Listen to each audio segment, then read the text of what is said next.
Tous les dimanches, dans la paroisse de Manantenasu, la messe est une fête sans précédent. Chaque fin de semaine, cet immense gymnase qui sert d'église rassemble 5 à 7 000 personnes autour du Père Pedro.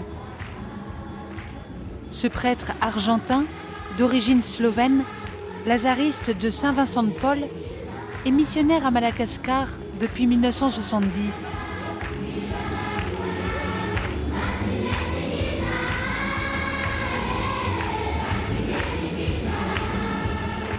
Sauvé de la misère de la rue et de la décharge d'Antananarive, la capitale de Madagascar, ce peuple prie, chante et danse spontanément durant 3 heures.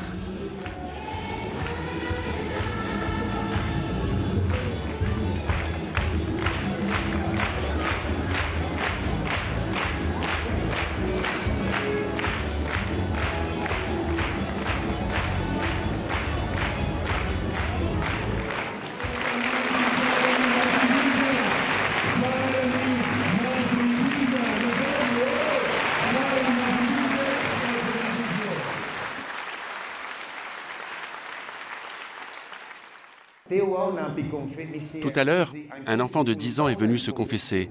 Il était tout petit. D'ailleurs, j'étais étonné de voir qu'un enfant aussi petit ait déjà fait sa première communion. Et il s'est agenouillé, il a fait le signe de croix au nom du Père et du Fils et du Saint-Esprit. « Mon Père, bénis-moi, car je suis un pécheur. » J'étais sidéré de voir qu'un enfant de 10 ans reconnaisse qu'il est pécheur. Un enfant de 10 ans. Alors qu'un adulte n'en est parfois même pas conscient, n'est-ce pas? Et j'ai prié Dieu que cet enfant puisse continuer à te servir tout au long de sa vie et que tu le sauves maintenant et à jamais. C'est très édifiant de voir une personne qui se convertit, qui change de vie pour une vie meilleure.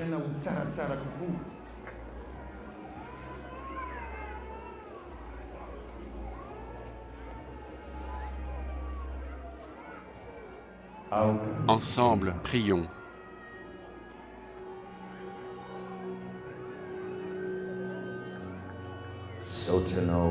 Merci Seigneur de nous fortifier tous les dimanches.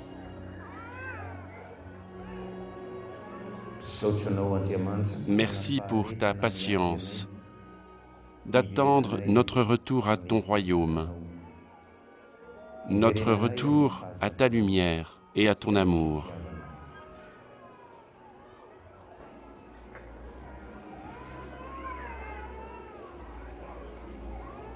La messe des dimanches, c'est un miracle. Voilà qu'un lieu d'exclusion, de douleur, de souffrance est devenu un lieu de rassemblement. Moi-même, je suis étonné comment Dieu sait retourner les choses.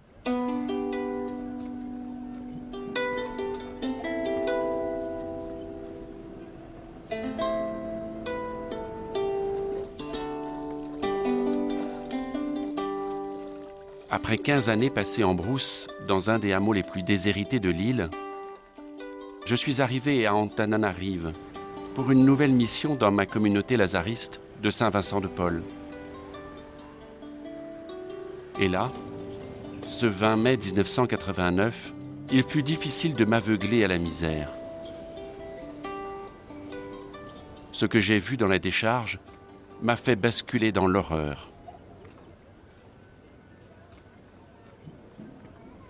Quand j'ai vu ces jours-là un millier d'enfants qui s'est disputé leur survie avec des animaux, les chiens, les cochons qui étaient là, je suis resté muet. J'ai subi un électrochoc. J'ai dit ici, je n'ai pas le droit à parler, ici, je dois agir.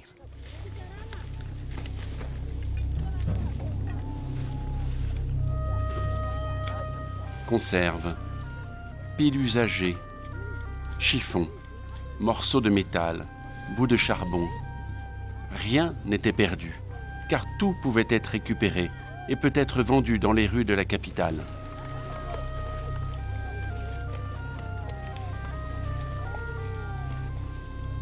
Comment peut-on permettre cela?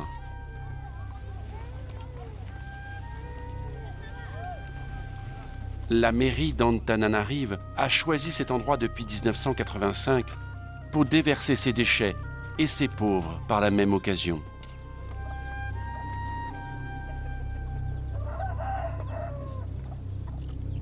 Ce soir-là, j'ai fait une alliance avec Dieu. Avant de m'endormir sur mon lit, je me suis mis à genoux et j'ai dit « Mon Dieu, aide-moi à faire quelque chose pour ces petits-enfants. » Je ne savais pas quoi, ni comment, mais je savais quelque chose qu'il fallait que ces enfants sortent de cet enfer, puisque c'était un enfer. Et bien, ce soir-là, j'ai senti une force. Et on a commencé, sans rien, sans être connu, sans argent. Voilà, seulement la passion et la foi de que Dieu ne permet pas que des enfants puissent vivre une vie si inhumaine. Voilà.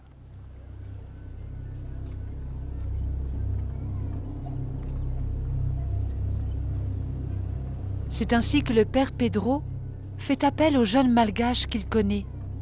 Et avec eux, il part à la rencontre des habitants de la décharge.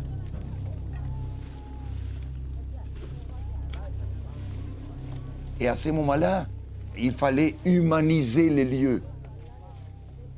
Bien sûr, je suis prêtre, je crois en Jésus, mais là, je devais venir un homme, en tant qu'être humain, venir un frère qui va vers un autre frère, pour qu'il commence à sentir qu'un autre humain s'intéresse à lui, qu'un autre humain lui a tendu la main pour dire « Viens, on va s'en sortir ».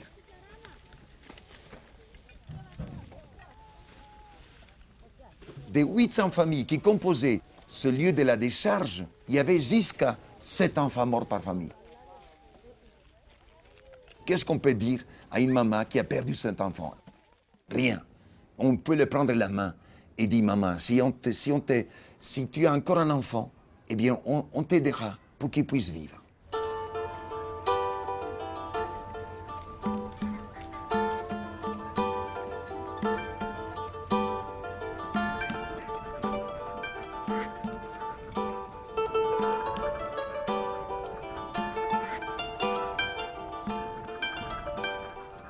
Janine fait partie de ces jeunes sauvés de la misère de l'exclusion. Ses parents, avec leurs 5 enfants en 1989, étaient pris dans ce labyrinthe de la misère. Ils ont accueilli le père Pedro sur la décharge.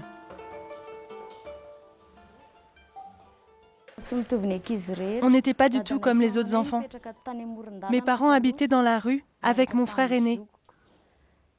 Et leur vie là-bas, dans la rue, c'était de ramasser les ordures. Ils faisaient la manche. Ils mendiaient. Dans notre vie, on n'était pas du tout dans la joie. C'était la misère tous les jours. Et le père Pedro est venu. Et il a été parmi les premiers qui ont transformé la vie de mes parents. Il a tout de suite su comment accueillir les gens. Certains en avaient peur et d'autres osaient tout de suite venir vers lui. Or, comme il a su parler en douceur avec les gens en difficulté, y compris mes parents, nous avons appris aussi à l'accueillir. C'est ainsi que s'est noué un lien d'amitié entre nous. Mes parents ont été parmi ceux qui ont construit avec lui les premières maisons et toutes les choses à réaliser pour bâtir Akamasu.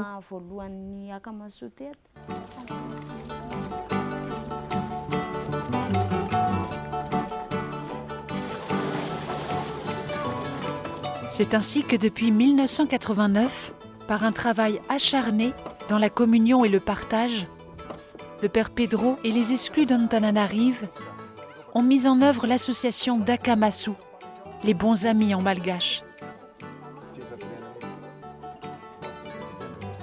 C'est entre autres aujourd'hui 18 villages construits de leurs mains qui rassemblent 20 000 personnes. Une véritable société où chacun devient une personne respectée et apprend à être responsable de son avenir.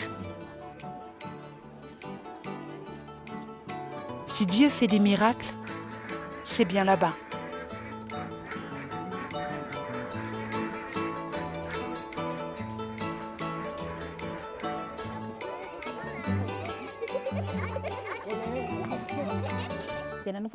Nous avions loué à Anoussibé et nous ne pouvions plus payer le loyer.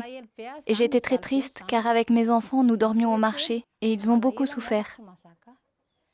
Alors une personne est venue me demander « Est-ce que tu veux qu'on parle de toi au Père Pedro? Je pourrais te présenter si tu veux. » Mais j'en avais peur, je me disais « Est-ce que cette personne veut me vendre à des étrangers ?»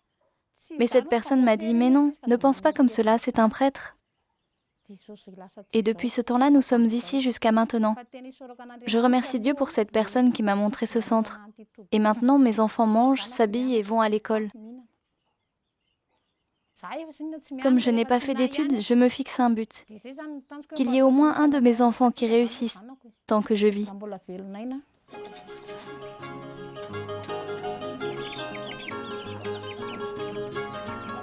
Rafarassou vit aujourd'hui avec son mari et ses 7 enfants dans le village d'Ambanyal, d'Akamassou.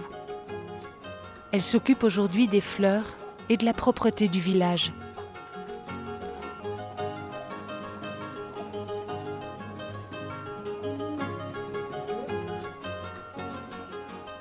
Un bon sentiment réveille dans la personne qui est en face un autre bon sentiment.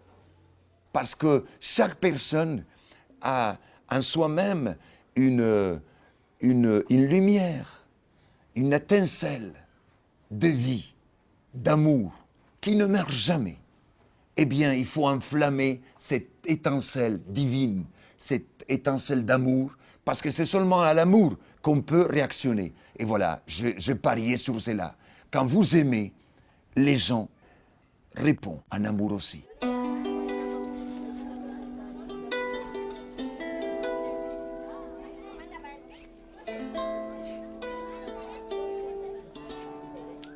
Nous avons eu besoin de l'argent.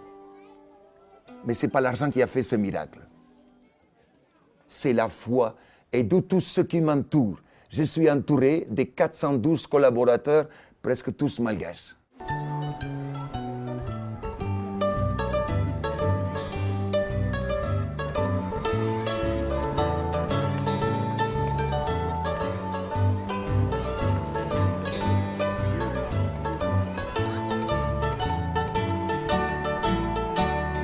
Clara est orpheline. C'est avec la sœur de sa maman qu'elle a vécu jusqu'à aujourd'hui. Grâce à Akamassou, elle a pu réaliser sa scolarité et obtenir son baccalauréat. Aujourd'hui, elle travaille à plein temps pour Akamassou, notamment au service de la comptabilité. Je suis très heureuse de l'aide que j'ai reçue et ainsi de pouvoir aider les autres aujourd'hui. Pour travailler ici, d'après moi, la première qualité que l'on devrait avoir, c'est la droiture, la vérité et non la compétence. Parce que moi, je peux vous dire que dans mon cas, je n'ai pas du tout la compétence. On a besoin de l'honnêteté aussi. Si on me demande de faire une chose, je la fais. Et en faisant des efforts, même si tu n'as pas le savoir-faire, tu y arrives toujours. Cela dépend de ta foi et de l'effort que tu déploies.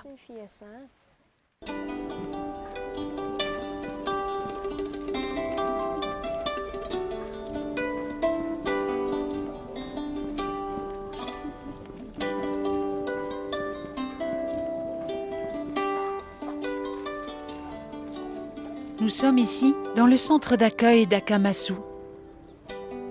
Ouvert jour et nuit, il ne se passe pas une journée sans que des familles ne viennent ici pour recevoir une assistance. Les premières victimes de la pauvreté sont les enfants et les personnes âgées. Le pays ne disposant pas de système de couverture sociale pour tous, la plupart ne peuvent se payer les soins les plus élémentaires. Pourtant, il suffirait de 10 € chaque mois pour que chacun puisse continuer à se soigner et vivre dignement.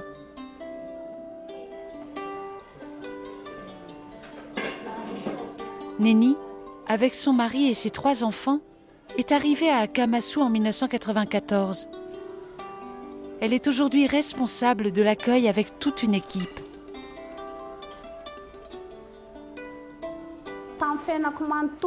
Dans ma vie, j'étais vraiment quelqu'un de perdu. On dormait de marché en marché. Et quelqu'un nous a dit, allez à Akamasu, car un prêtre est très généreux de cœur. Il faut que vous y alliez. C'est vrai que j'étais mariée, mais la famille m'avait rejetée. On est donc venus, on s'est occupé de moi. Mes enfants sont allés à l'école et moi, on m'a donné du travail.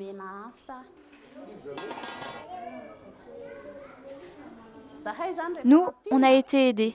Et bien maintenant, c'est à notre tour d'aider. Et je partage la joie que j'ai reçue à ces amis qui viennent pour la première fois, qui en ont bien besoin.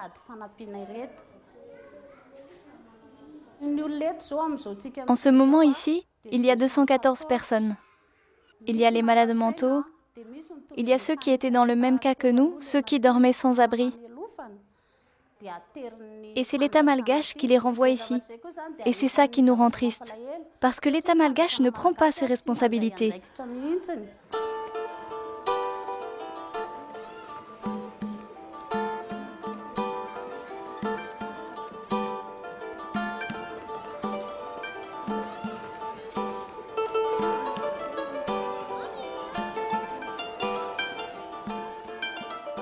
Vous avez ici 2 mères de famille assez jeunes, 30-31 ans.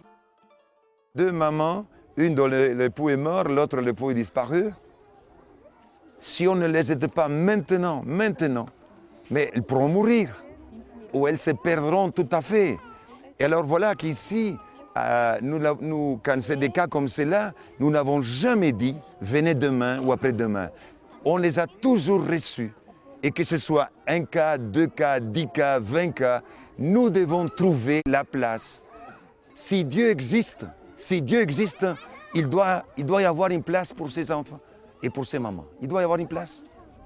Alors voilà, puisque Dieu existe, voilà, là, il y a une place pour eux. D'abord, il faut donner à manger.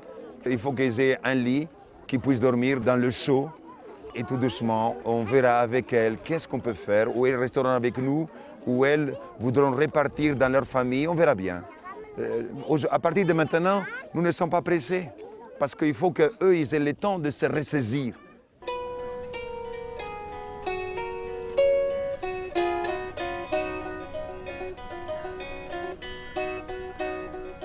Il faut beaucoup de temps pour comprendre qu'une existence plus stable est possible. Cela passe par un cadre de vie différent, des règles qui sont peut-être au départ insupportables. C'est ce que vivent ces familles ici, accueillies provisoirement dans ce village des pavillons.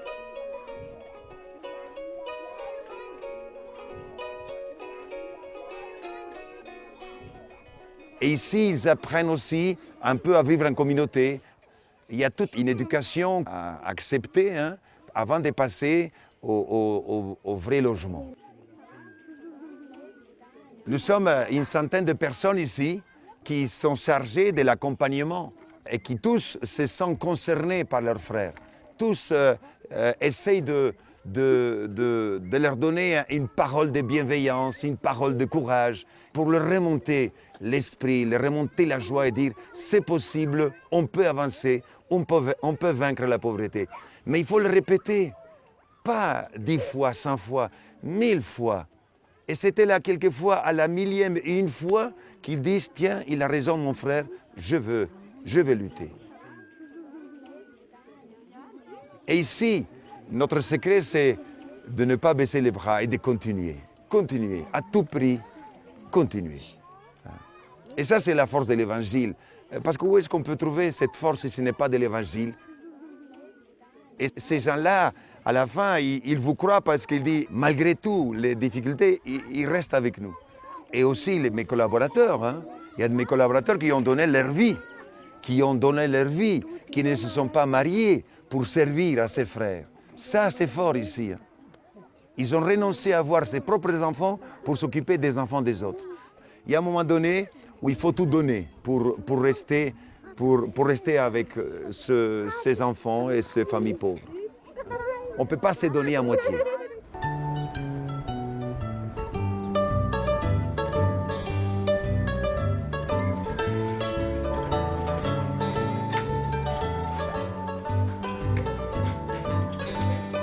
Ceux qui veulent rester à Akamassu et ainsi habiter une maison en dur doivent se mettre au travail, scolariser et nourrir leurs enfants et respecter la dina, la charte qui définit les règles de vie.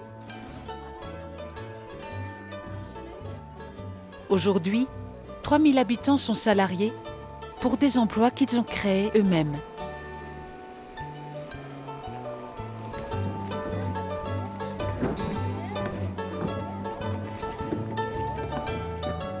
Mademoiselle Yubi est aujourd'hui responsable des ouvriers de la carrière de Bemaswanju. C'est en 2005, à l'âge de 14 ans, qu'elle a quitté sa famille pour venir vivre ici. Avec l'aide d'Akamassu, elle a réussi son baccalauréat et suivi des études de bureautique.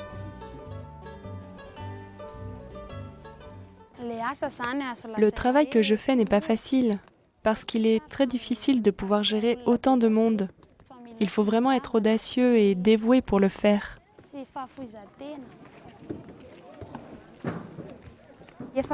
Ils s'organisent en groupe et chaque groupe a son responsable. Les hommes qui sont des mineurs font exploser les grosses pierres. Ils sont payés selon ce qu'ils produisent. Les femmes transportent les pierres. Elles les transforment en gravillons pour les vendre.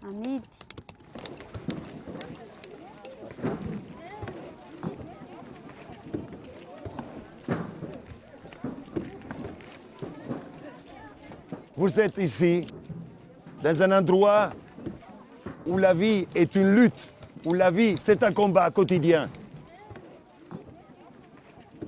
Et nous avons enlevé de cette montagne des milliers de mètres cubes de granit. Et les femmes ont porté sur leur tête ces milliers de tonnes de mètres cubes. C'est pour cela que pour moi, ces femmes-là, ce sont des dames. Et qu'est-ce qui gagnent ces femmes-là?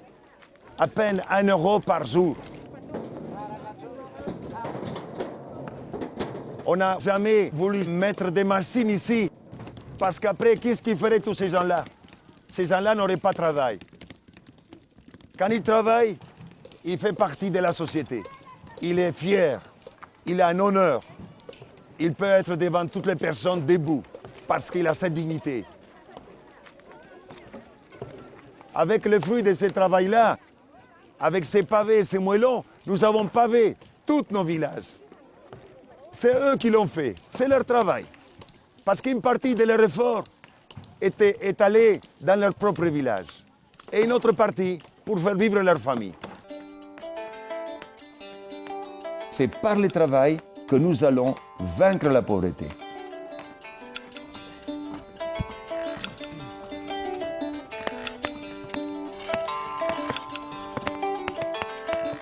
C'est ainsi que tous les 4 jours, au sein d'Akamassu, une maison sort de terre. Grâce à ces travailleurs, aux bénéfices qu'ils dégagent et aux nombreux donateurs extérieurs, la plupart des services collectifs d'Akamassu sont financés, notamment la caisse maladie. 10 000 enfants sont scolarisés dans les écoles construites par Akamassu. L'enjeu est de les nourrir 5 jours par semaine. Leurs résultats sont les meilleurs de la région et les écoliers d'Akamassu obtiennent aujourd'hui 82% de réussite au baccalauréat. Et la plupart poursuivent leurs études à l'université.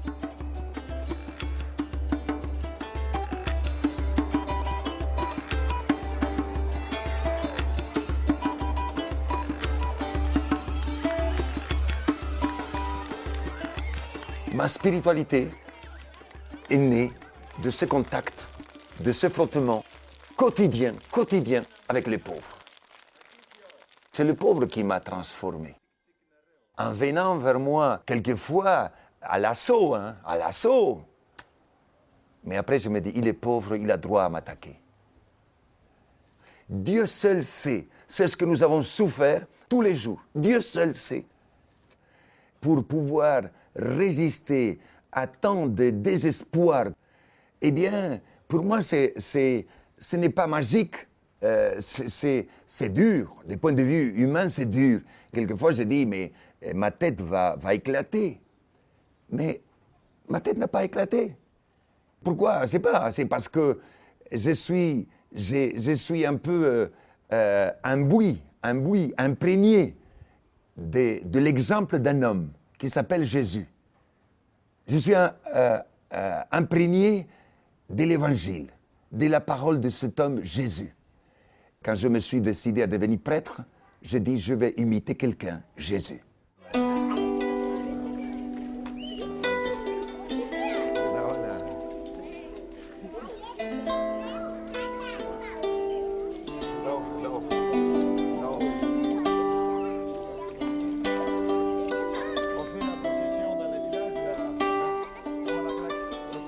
J'ai reçu aussi un peu tout cela de mon père et ma mère.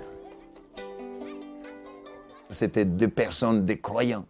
Ils ont tout laissé en Slovénie à l'époque quand il y avait la persécution communiste. Ils ont tout perdu, ils ont tout laissé.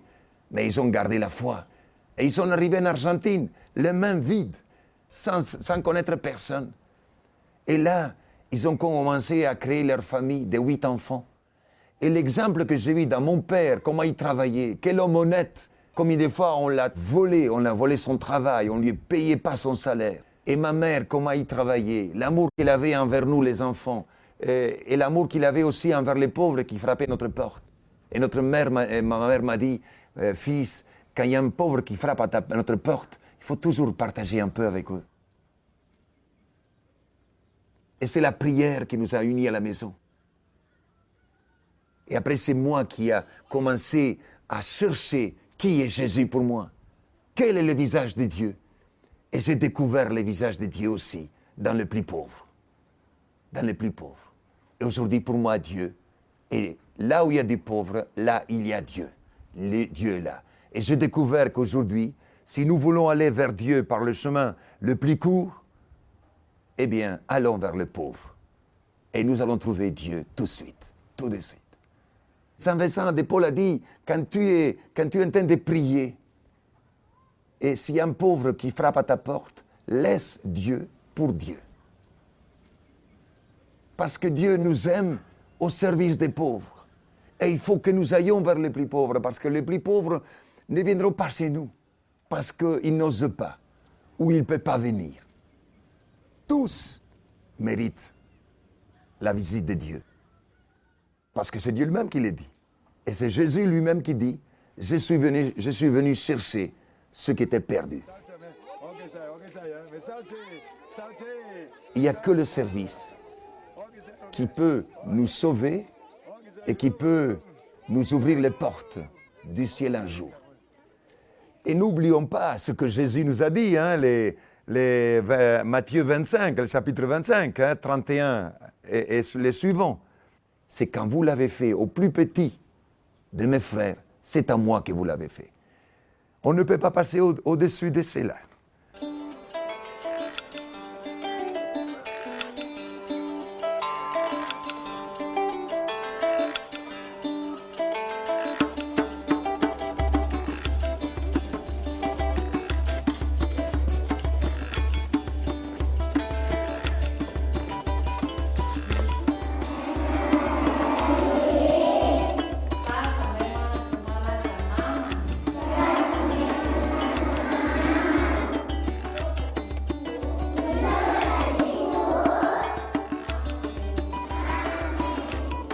Le père Henri Rakoto Arizoa habite aujourd'hui à Madagascar, à Antsirabe. Prêtre malgache, il est responsable de la communauté du chemin neuf dans ce pays. Et pour ce mois, en nous associant à sa parole, nous pouvons prier pour la justice et la paix à Madagascar.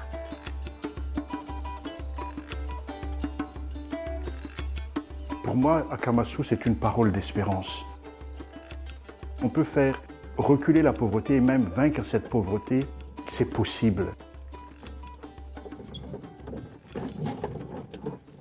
Et je crois personnellement que vraiment Dieu a envoyé le Père Pedro comme un prophète pour notre temps aujourd'hui, pour nous dire quelque chose. Premièrement, eh bien, c'est une manière pour Dieu de nous interpeller, pour qu'on puisse ouvrir les yeux sur la réalité de la pauvreté, sur la réalité de la misère. Et comme une question qui nous est dite, eh bien, est-ce que tu vois les pauvres qui sont autour de toi? Est-ce que tu vois, eh bien, voilà, cette misère autour de toi? Deuxièmement, eh bien, c'est comme une invitation à ne pas s'habituer à voir la pauvreté. Et puis à se laisser toujours interpeller sans cesse par rapport à toutes ces situations dures autour de nous, de misère autour de nous. Troisièmement, eh bien, il ne faut pas simplement regarder, simplement se laisser toucher, mais il faut aussi agir. Et donc une invitation à faire quelque chose. Là où on est, à notre propre niveau, eh bien, de vouloir faire quelque chose.